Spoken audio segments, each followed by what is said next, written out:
Bismillahirrahmanirrahim. Alhamdulillahirabbil alamin wassalatu wassalamu ala asyrafil anbiya'i wal mursalin wa ala alihi wa sahbihi ajma'in. Subhanaka la ilma lana illa ma 'allamtana innaka antal alimul hakim. Rabbi shrah li sadri wa yassir li amri wahlul 'uqdatam min lisani yafqahu qawli. Amma ba'd.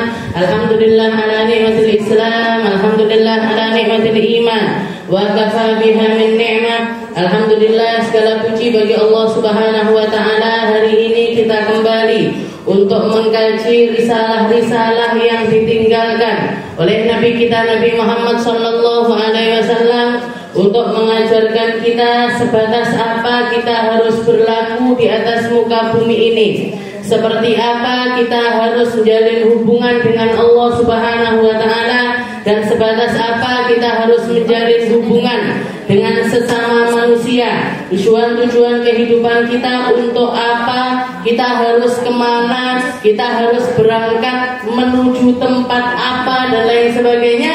Semuanya sudah diatur oleh Nabi kita Nabi Muhammad sallallahu alaihi wasallam. Sebelum itu, ini saya lihat kotaknya munyer pisan, Ini ada 2 kotak mulai hari ini, mulai Kamis ini, kotak yang diputar 2, Bu. Yang satu untuk konsumsinya jenengan, untuk jajan yang dibagikan setiap hari Kamis. Yang satu lagi untuk tambahan infak, karena kita akan bikin tabligh akbar. Nanti di akhir Juli, mungkin sebagian dari jenengan sudah melihat share-sharannya, sudah melihat infonya di WhatsApp ataupun juga Instagram, sohibu WhatsApp dan Instagram. Sing kudu diomongi sing gak duwe WhatsApp karo Instagram. WhatsApp opo, tuku neneng endi gitu. Nah, jadi insya Allah nanti di akhir Juli kita akan kedatangan tamu dari Jakarta. Salah satu senior saya, beliau adalah adik dari Habib Novel bin Salim bin Jindan dan juga Habib Ahmad bin Novel bin Salim bin Jindan. Salah satu ulama muda yang berpengaruh juga di Jakarta sana. Jadi ini adiknya yang paling kecil. Beliau juga alumni Dalwa. Habis itu melanjutkan 5 tahun di Hadramut di tempatnya Habib Umar. Insya Allah kita datangkan beliau safari dakwah di sini kurang lebih 3 hari. Tapi yang pengajian umumnya 2 hari. Yang satu gratis, yang satu tidak gratis. Yang satu gratis, tabligh akbar yang di indoor tenis, lapangan tenisnya Rejo Agung, itu hari Selasa tanggal 25 Juli. Selasa 25 Juli pagi. Acaranya seperti yang kayak waktu Sada Halimah dan lain sebagainya. Yang hari kedua ini yang berbayar, kursinya tinggal 15, kursinya tinggal 15. Jenengan ndak kebagian ojo nangis, pokoknya ndak kebagian ojo nangis, Jadi ini nanti kita akan mengadakan ziarah virtual. Jadi makanya berbayar untuk apa? Untuk nyewa gedung bioskop, untuk nyewa gedung bioskop. Lek ndak saiki jenengan tak jamin mboten mlebu ning bioskop. Kecuali yang hobi nonton, gitu. Jadi istilahnya kita nanti duduk nonton, tapi yang ditonton bukan film, tapi ziarah virtual Zambal. Kita kayak dibawa masuk ke satu komplek pemakaman paling terkenal di Tarim di Hadramut sana. Di zamannya Habib Umar Muhdor. Habib Umar Muhdor, kalau jenengan dengar syair yang kita bawakan kalau lagi hadroan, ya Umar Muhdor, itu abahnya beliau pernah mengatakan di zaman itu, beliau mengatakan di pekuburan Zambal ini sudah ada lebih dari 10.000 wali kutub yang dikuburkan di situ. 10.000 wali kutub. Lebih dari 80-nya adalah istilahnya ada 10.000 wali yang dikuburkan di situ, dan lebih dari 80-nya adalah orang-orang yang pernah mencapai derajat qutbiyah. Qutbiyah itu istilahnya wali paling tinggi di setiap zaman. Itu di satu zaman mesti cuma ada satu. Di satu zaman mesti cuma ada satu. Jadi kita akan masuk Di situ bukan cuma pekuburannya para wali-wali saja, juga ada kuburannya para sahabatnya Nabi. Jadi ada satu tempat lagi di Pageri ngoten nggih, itu adalah kuburannya para sahabat-sahabatnya Nabi yang berdakwah di negeri Yaman. Oke, yang dakwah di negeri Yaman meninggal di situ, dikubur juga di pekuburan Zambal. Ada banyak hal yang bisa kita ambil. Jadi nanti jangan didudoi satu-satu. Niki makomnya Habib ini, riwayatnya seperti ini, hidupnya seperti ini, dedikasinya ini, teladannya begini-begini dan lain sebagainya. Al-Fatihah. Oke, terus pindah lagi. Oke, ada ziarah. Oke, kayak kita ziarah napa jenengan biasanya ke Wali Ampel, nggih, ke Sunan Ampel, ke Sunan Bonang, ke Sunan ini, nggih, kan satu-satu. Tapi ini banyak. Jadi satu komplek itu semuanya adalah kuburannya para ulama. Yang ngarang Jurumiyah dikubur di situ. Yang ngarang Kawakibud Durriyah dikubur di situ. Sopo Bu Ustazah? Kitab apa itu? Jurumiyah niku kitab nahwu, Bu. Kawakib itu juga kitab nahwu, nggih. Nahwu ya apa? Sambel di geprek itu. Berarti itu banyak ulama-ulama yang dikuburkan di situ. Habib Abdullah Al-Haddad juga dikuburkan di situ. Habib Abu Bakar Al-Akbar Al-Idrusul Akbar juga dikuburkan di situ. Ya, banyak wali yang ngarang wirid sakron, yang ngarang Hadroh Al-Idrus, yang ngarang pengarang-pengarang kitab, pengarang-pengarang ulama. Jadi mereka bukan cuma habaib saja, okay, habaib, tapi juga orang-orang yang punya keilmuan luar biasa tinggi dikuburkan di situ, di pekuburan Jawa. Itu nanti dinuk-nuk satu-satu. Kita akan diajak untuk keliling, dikenalkan sama orang-orang yang dikuburkan di situ. Makanya saya bilang, lek ndak kebagian kursi, ojo nangis. Okay. Jadi seatnya tinggal 15, padahal waktunya masih 1 bulan lagi. Okay. Kita nego untuk minta 3 sesi sebelum ada ACC. Ya ditungakne ae, muga-muga ada sesi tambahan lagi biar orang tulung aku puas lihat. Jadi usahanya ndak mulai, kita ndak ngatung ngeten. Okay.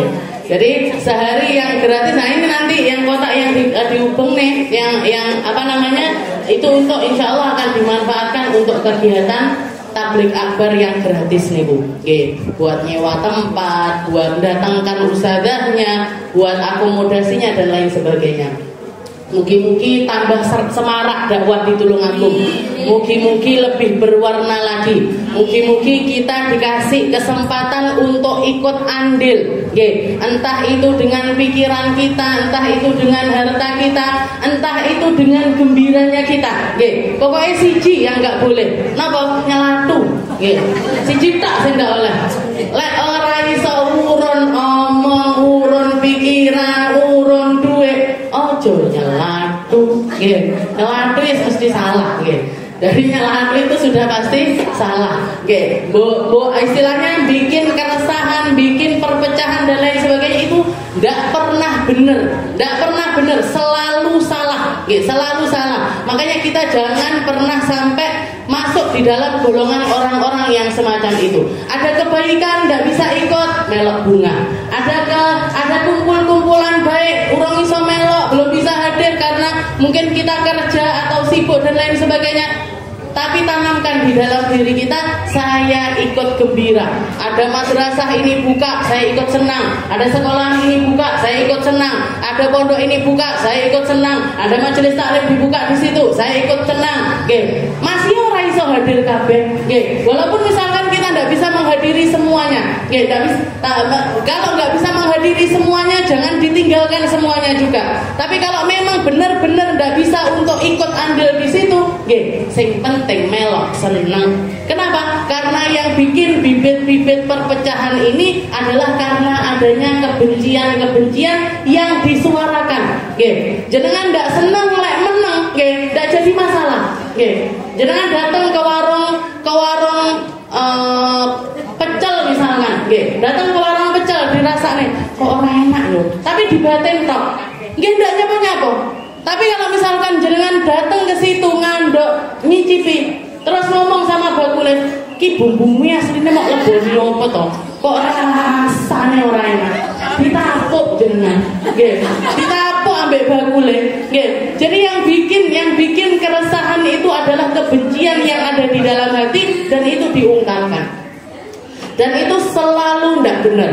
Rasulullah SAW ketika disambati ngalor ngidul, Rasulullah ada di dalam masjid, depan sahabat ini datang ngadukan, ya Rasul, di depan kita, di depan kita pasukan orang-orang kafir Quraisy sekian ribu orang, mereka sudah ngepung dari bagian depannya kita.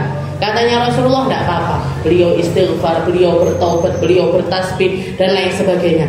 Setelah itu datang lagi para sahabat yang lain lagi mengatakan, ya Rasul, di belakangnya kita orang-orang Yahudi sudah mulai ikut menyerang juga. Jadi diserang dari depan, dari belakang, dari kanan, dari kiri. Orang-orang yang tidak senang sama orang-orang Islam, sama kelompok muslimin ini, mereka bersatu padu di satu waktu untuk menyerang Rasulullah Sallallahu Alaihi Wasallam. Nabi Muhammad tidak gelisah, Nabi Muhammad tidak piye-piye.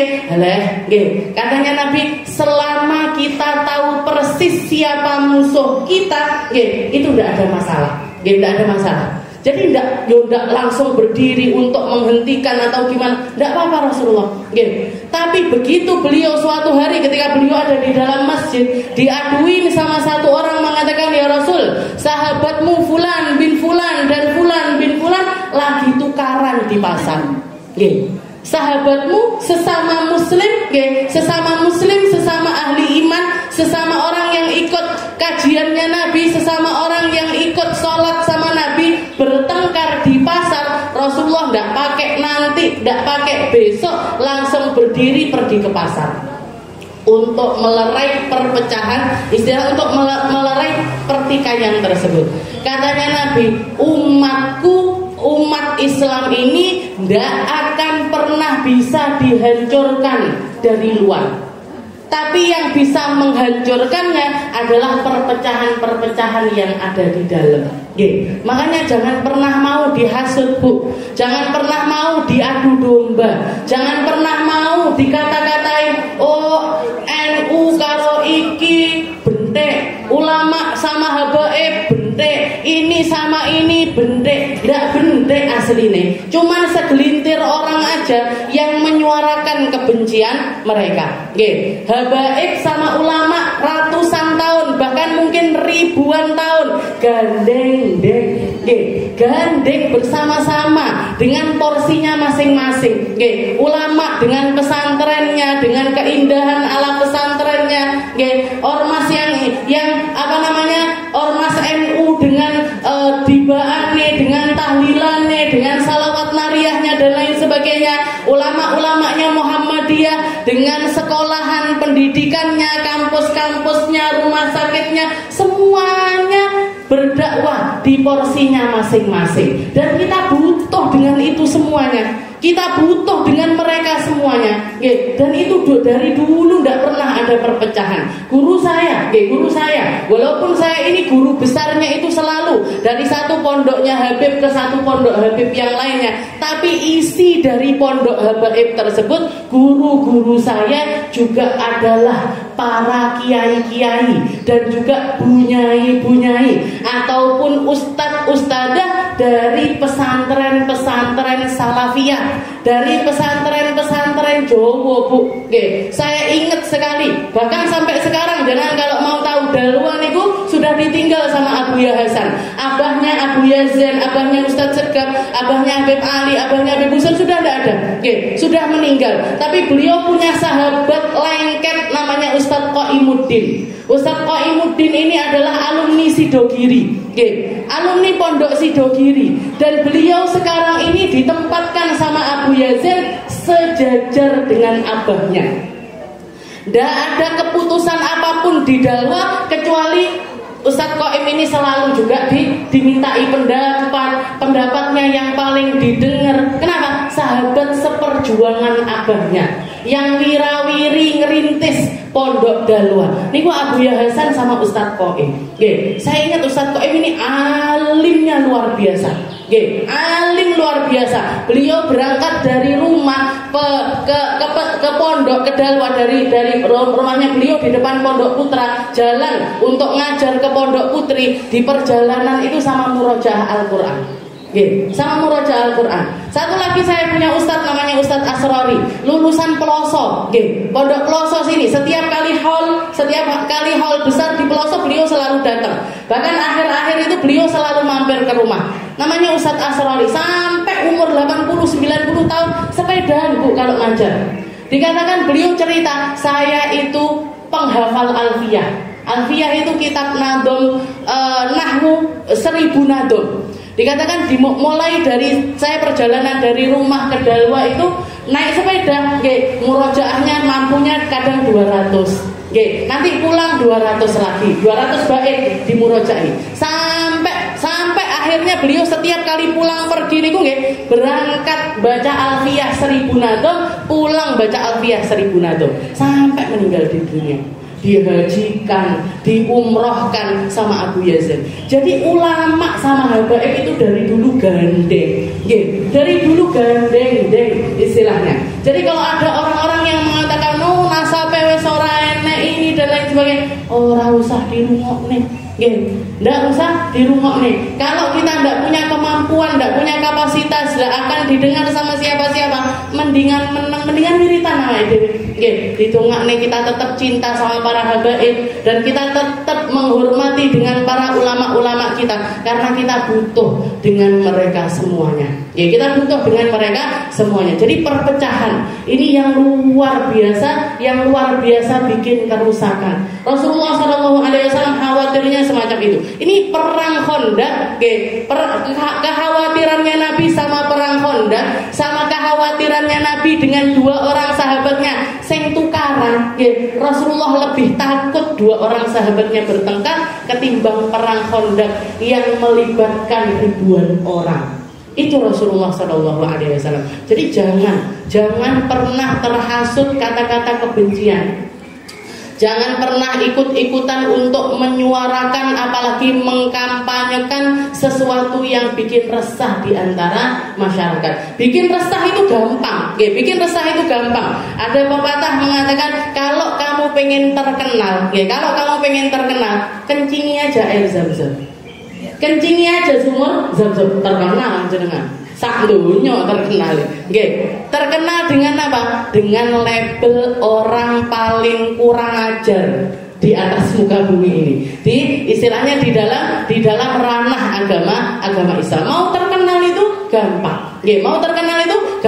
Piye? Lakukan sesuatu yang sebaliknya dari kebiasaannya orang. Dan itu cepat terkenal. Lek terkenal gampang seperti itu. Sing ngelatuan, gampang nyaci, gampang ngelok ning wong terkenal mesti. Terkenal, tapi terkenal elek. Terkenal elek. Mati bukannya didoakan sama orang, dilaknati wong. Orangnya mati, alhamdulillah. Mati juga akhirnya tukang laknat itu, tukang menyebarkan kebencian itu. Jadi awake dhewe wis adem, jangan mau diracuni dengan politik. Jangan mau diracuni dengan pikiran-pikiran buruk. Waktu kita sedikit, waktu kita terbatas, waktu kita sangat sempit. Gunakan untuk nyari jalan menuju keridhoannya Allah Subhanahu wa Ta'ala. Ngaji Sulamut Taufik ae. Ngaji Sulam Taufik ki lho pirang tahun ora katam-katam, tangga halaman 40 ae. Ngaji berapa tahun sampai ulang tahun keempat? Sampai ulang tahun keempat loh durung katam awake dhewe Sulamut Taufik panggah bab haji niki. Jadi kita lanjutkan pembahasan kita di dalam kitab Sulamut Taufik. Qala al-mu'allif rahimahullahu taala wa nafa'ana bi ulumi fid dharain. Amin. Kita masih ada di bab tentang ibadah haji. Bahas tentang perkara haji di bulan haji. Setelah para jamaah haji selesai melaksanakan ibadah hajinya, mungkin kita minal katuti wal nunutin. Katut uang kaji, nunut uang kaji, dapat pahalanya orang berhaji. Meskipun mungkin kita masih belum bisa melaksanakan ibadah haji, tapi ilmunya haji itu termasuk ilmu yang jadi para ulama itu mengatakan orang kalau belum haji, belum umroh, diwarai kaya apa masalah bab ini. Biasanya panggah mumet. Biasanya tetap ini apa, ihram itu apa. Tapi kalau saya sendiri, saya secara pribadi, saya lebih kasihan sama orang-orang yang berangkat haji, berangkat umroh dan tidak ngerti ilmunya haji. Tidak ngerti ilmunya haji, dia batal hajinya, tidak ngerti. Dia harus bayar dam, tidak ngerti. Dia harus bayar kafarat, dia tidak ngerti. Dia melakukan perkara-perkara yang melanggar aturannya ihram dan dia tidak ngerti kalau itu sebagai sebuah pelanggaran. Niki tambah mesak nih, lebih kasihan lagi. Jadi minimal kita belajar dulu, biar ada. Dan kayak kalau saya lihat manasik haji itu jarang yang membahas secara detail tentang hukum-hukumnya haji. Ihram itu apa? Karena haji ini unik, Bu. Kalau jenengan sholat, rukun sholat sama wajibnya sholat itu sama. Takbiratul ihram, rukunnya sholat. Baca Fatihah, rukunnya sholat. Dan itu termasuk kewajibannya sholat. Maksudnya rukun sholat sama wajib sholat itu sama-sama, dalam satu kesatuan. Tapi kalau di haji ini beda. Rukun haji sendiri, wajib haji sendiri. Rukun haji apa? Rukun haji ini kalau sampai ketinggalan tidak sah hajinya dan wajib untuk mengulangi. Tapi kalau wajib haji, wajibnya haji itu kalau ketinggalan dengan uzur, ketinggalan dengan uzur tidak apa-apa dan tidak wajib untuk mengulangi hajinya. Jadi ada rukun haji, ada wajib haji, ada sunnahnya haji. Ada rukun haji, ada wajib haji, ada sunnahnya haji. Dikatakan di sini, dikatakan di sini arkan wa wajibat wa sunan. Apa itu rukunnya haji? Wahiyallati la tasihul hajj biduniha bal la budda minal ityan biha wa la tujbar idza turikat bidam wa la yatahallal min ihrami hatta ya'tiya biha. Dikatakan kalau rukun haji itu adalah sesuatu yang haji tidak akan sah tanpanya dan wajib untuk melakukannya, bahkan tidak bisa ditambeli dengan dam. Dam itu semacam hukumannya adalah nyembelih seekor kambing. Nyembelih seekor kambing. Wala yatahallal min ihrami hatta ya'tiya biha. Dan orang kalau ketinggalan rukunnya haji tidak boleh tahallul sampai melaksanakan hal tersebut. Kayak apa? Yang termasuk wajib rukunnya haji ini apa? Wukuf di Arafah. Wukuf di Arafah. Orang kalau belum wukuf di Arafah, jadi orang-orang berangkat tanggal 9 Dzulhijjah untuk wukuf di Arafah. Setelah itu tinggal di situ selama 1 hari. Tinggal di situ selama 1 hari. Kok dia ndak ikut? Dijak budal bisa sing liyane moro Arafah, dia malah moro Madinah. Misalkan berangkatnya ke Madinah, sudah ubel-ubelan ihram, nyusul ke Arafah, sudah habis waktunya. Masuk waktu maghrib, orang-orang sudah pada berangkat ke Musdalifah. Piye iki? Sah apa ndak hajinya? Ndak sah. Dan orang ini ndak bisa tahallul. Sampai kapan? Tahallul itu apa? Tahallul itu motong rambut. Motong rambut sebagai bentuk penghalalan dari keadaannya yang sebelumnya itu ihram. Dalam keadaannya karena orang masuk Mekah itu kan mesti ihram. Ihram itu apa? Kalau laki-laki pakai 2 kain, 2 kain, tidak boleh ada jahitannya di situ. Kalau perempuan pakai baju nutupi aurat secara sempurna, tidak boleh dilepas sama sekali. Lek belum tahallul, belum boleh dilepas ini jilbabnya. Tidur pun pakai jilbab. Di kamar pun juga pakai jilbab. Nah, kemarin ada kejadian saya dicurhati sama yang haji. Orang ini baru masuk Mekah, belum tawaf, belum sa'i, belum tahallul, masuk ke hotel, bongkar barang, jilbabnya dicepot. Adalah, lepas ini ihramnya. Berarti apa? Dosa. Kenapa? Karena belum halal. Dia itu belum menghalalkan dirinya. Sama kayak jenengan kalau lagi sholat. Makanya takbiratul ihram itu namanya takbiratul ihram. Takbir apa? Takbir pengharaman. Sesuatu sesuatu yang sebelumnya itu halal jadi haram. Nggih, sesuatu yang sebelumnya halal menjadi sesuatu yang haram. Termasuk diantaranya apa? Buka aurat atau kelihatan auratnya.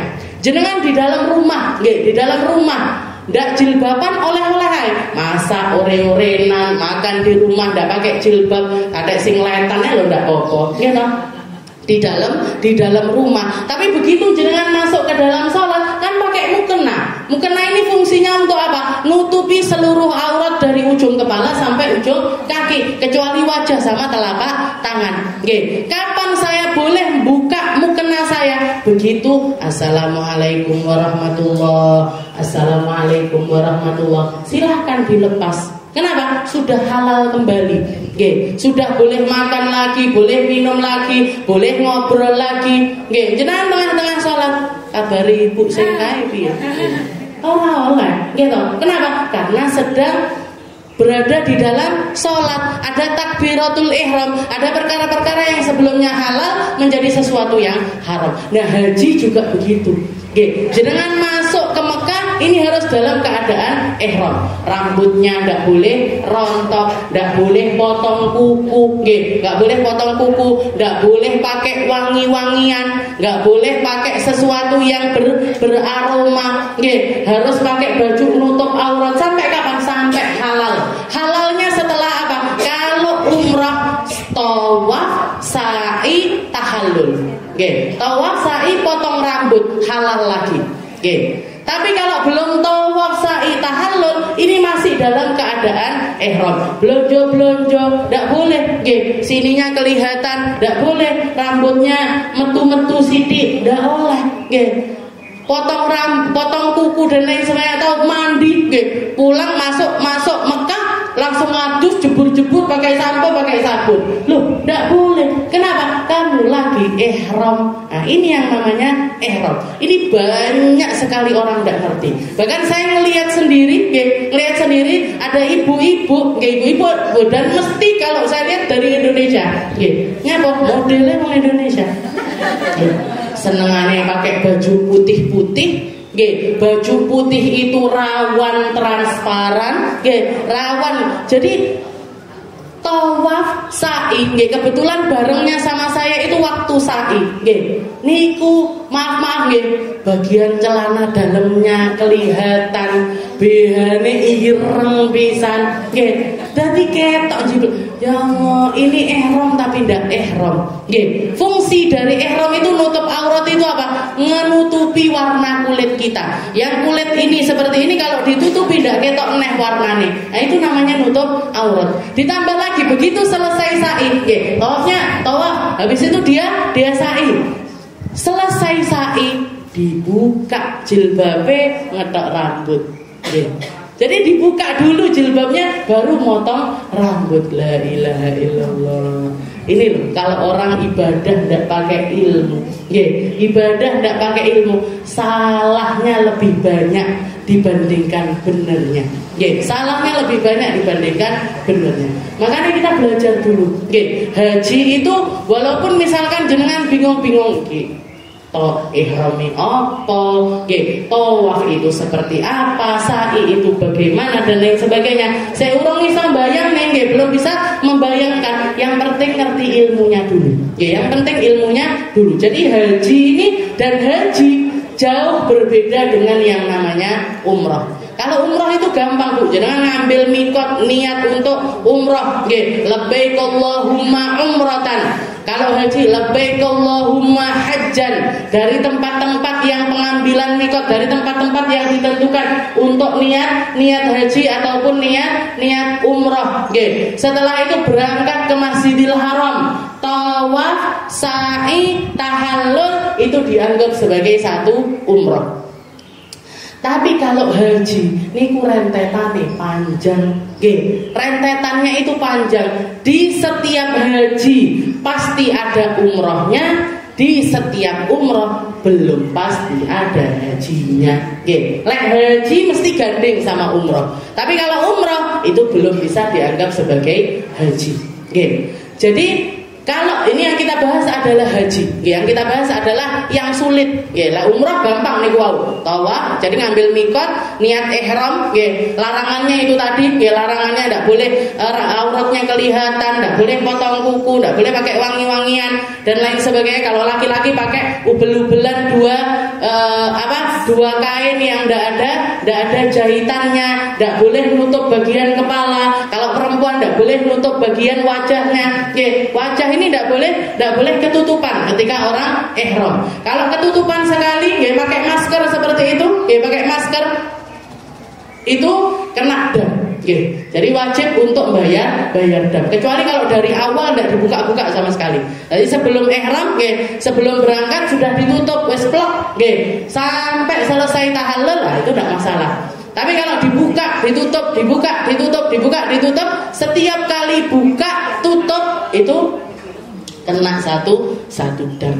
Kena belah kambing satu. Jadi hukumannya adalah nyembelih seekor kambing satu. Jadi ada yang namanya rukun haji, ada yang namanya wajib haji, ada yang namanya sunnah haji. Jadi ada rukun haji, ada wajib haji, ada sunnahnya haji. Dikatakan di sini arkanul hajj sittah. Kalau rukunnya haji yang tidak bisa diganti dengan apapun, dan kalau belum melakukannya dia tidak boleh melakukan tahallul untuk menghalalkan dirinya kembali. Jadi kalau ketinggalan Arafah gitu gimana? Ini kita tadi neruskan yang ceritanya orang-orang ke Arafah dia malah ke Madinah di Kuwau. Gimana ini? Ubel-ubelan. Dia tidak bisa tahallul sampai kapan? Sampai ketemu Arafah tahun depan. Sampai ketemu Arafah tahun depan, dilaksanakan lagi ihramnya, baru setelah itu tahallul setelahnya. Ngoten niku lho. Lek ndak ngerti haji niki ora nggih blay. Kalau ndak ngerti tentang haji, dia ndak ngerti gimana batasannya untuk tahallul, karena tahallul itu baru boleh dilakukan setelah melaksanakan rentetannya haji. Kalau di dalam haji ada 2 kali tahallul. Kalau di dalam umrah cuma sekali tahallul. Tawaf, sa'i, tahallul. Tapi kalau haji 2 kali tahallul. Jadi ada yang namanya nanti setelah dari Arafah, mabit di Muzdalifah, habis itu berangkat ke Mina, jumrah pertama nih Bu, namanya jumrah Aqabah. Nah, setelah jumrah Aqabah itu namanya tahallul pertama. Sebagian yang diharamkan untuk orang haji, untuk orang yang lagi ihram sudah boleh dilakukan. Kayak yang boleh itu sudah boleh mandi, sudah boleh ganti baju, sudah boleh pakai wangi-wangian, tapi nutup aurat masih tetap wajib, dan tidak boleh berhubungan suami istri. Nah, nanti tahallul kedua kapan? Tahallul kedua kalau selesai melaksanakan tawaf ifadah. Jadi selesai di Mina, jumrah Aqabahnya sudah, jumrah hari pertama sudah, hari kedua sudah, mau nambah hari ketiga boleh, yang wajib 2 hari, tapi kalau mau nambah hari ketiga boleh juga. Nah, setelah itu makanya ada namanya nafar ula, ada nafar tsani, ada nafar awal, ada nafar tsani, ada nafar 1, ada nafar 2. Nafar 1 itu yang pulang setelah 2 kali jumrah. Ya, nafar 2 yang sampai 3 kali jumrah. Jadi 3 hari dia ngelempar jumrah di Mina. Baru nanti pergi ke Masjidil Haram, tawaf, sa'i. Ini tawafnya namanya tawaf ifadah, tawaf wajibnya haji. Baru setelah itu tahallul. Nah, tahallul yang ini adalah tahallul yang kedua. Tahallul yang ini adalah tahallul yang kedua. Baru setelah itu semua yang diharamkan bagi orang ihram sudah halal lagi. Wes soleh hubungan badan sama suaminya, sudah halal lagi. Istilahnya sudah seperti normalnya kita sehari-hari. Mau pakai parfum, mau sikat gigi pakai odol dan lain sebagainya sudah boleh. Tapi kalau belum, saya sudah tawaf sa'i sudah, tapi jumrah Aqabahnya belum. Berarti masih tahallul 1. Masih tahallul 1. Dan jumrah gimana? Ya sudah, selama dia belum melaksanakan jumrah, maka belum bisa untuk melaksanakan tahallul yang kedua. Jadi tahallul itu bisa dilakukan setelah melaksanakan rentetan wajibnya haji atau rentetan wajibnya umroh. Jadi haji ini ada namanya rukun haji, ada namanya wajib haji, baru setelah itu sunnahnya haji. Dikatakan di sini arkanul hajj sittah. Nah, yang wajib ada di dalam haji kita itu 6 hal. Ada 6 perkara yang wajib ada di dalam haji kita. Yang pertama apa? Ihram. Ihram ini wajib hukumnya. Ihram. Setelah itu yang kedua apa? Wukuf di Arafah. Katanya Nabi Muhammad, al-hajju Arafah. Intinya dari haji ini ya wukuf di Arafah. Kalau orang haji tidak wukuf di Arafah, bukan dikatakan orang yang berhaji. Makanya ketika wukuf di Arafah itu, bahkan orang-orang yang sakit di rumah sakit pun diboyong semuanya ke padang Arafah. Kenapa? Karena intinya dari haji adalah Arafah. Kalau yang lain-lainnya masih bisa diwakilkan, bisa bukan termasuk rukun haji, masih bisa dibadalkan, atau kalau enggak gitu nggih niki wau bayar dan. Tapi kalau sudah wukuf di Arafah ini tidak bisa. Orang kalau haji, berangkat haji dan kalau mau sah hajinya ya wajib untuk wukuf di Arafah. Wal wukuf di Arafah. Setelah itu tawaf. Tawafnya ini tawaf apa? Tawaf ifadah. Namanya adalah tawaf ifadah, tawaf wajib. Nah, kalau sudah tawaf ini gandengannya mesti sama sa'i. Kalau untuk tawaf, tawaf umroh ataupun tawaf haji itu selalu bergandengan dengan sa'i. Tapi kalau tawaf sunnah, jangan lagi di Masjidil Haram, bar sholat subuh nganggur, ngene aku ndak batal wudu, tak tawaf Gimana ini tawaf butuh sa'i apa ndak tawafnya? Ndak perlu. Jangan muter tok 7 kali di Ka'bah, nah itu sudah dianggap sebagai tawaf. Tapi kalau tawafnya umroh ataupun tawafnya haji, ini selalu gandeng sama yang namanya sa'i. Gandeng sama namanya sa'i. Jadi tawaf wajib, sa'i wajib. Setelah itu wal halqu awit taksir, ini namanya tahallul. Al halqu, motong rambut, atau menyukur rambut. Al halq itu nyukur. Kalau laki-laki biasanya dicukur habis. Katanya Rasulullah, rahimallahu al muhalliqin. Allah Taala merahmati orang-orang yang tahallulnya itu juga dengan cara menghabiskan rambutnya. Para perempuan meri, mosok awake dhewe ya arep butak-butakan. Wal muqassirin ya Rasul, yang motong rambut juga ya Rasul, yang mendekkan rambut juga ya Rasul. Katanya Nabi, rahimahullahul muhalliqin. Tetap orang-orang yang nyukur, yang dirahmati Allah. Perempuan tambah akeh sing protes. Wal muqassirin ya Rasul. Wal muqassirin ya Rasul. Rahimallahul muhalliqina wal muqassirin. Allah Ta'ala merahmati orang-orang yang nyukur rambutnya dan juga yang memendekkan rambutnya. Jadi dongone untuk yang nyukur 3 kali lipat dibandingkan yang memendekkan rambutnya. Tapi lek wong wedok pripun? Apa ya kudu dintekne rambutnya? Mboten, ndak usah melok-melok bapak-bapak. Wal halqu awit taksir. Dan yang terakhir at-tartib baina muqdamil arkan. Dan yang terakhir adalah tertib. Ini harus urut, harus urut. Kecuali yang mana? Kecuali yang tawaf sa'i,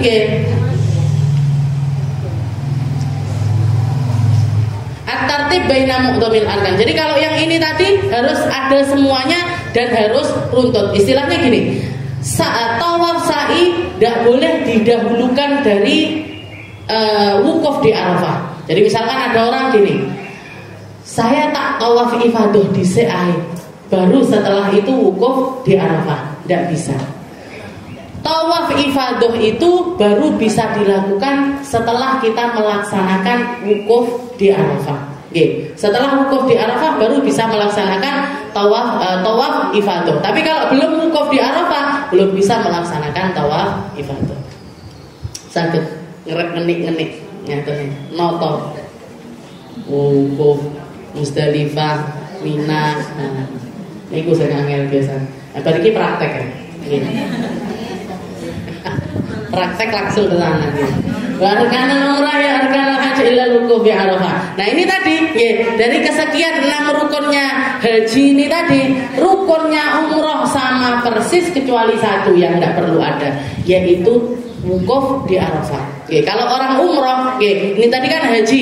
Kalau untuk rukunnya umroh, semuanya juga wajib ada. Yang tidak perlu ada cuma satu, yaitu wukuf di Arafah. Oke, berarti apa?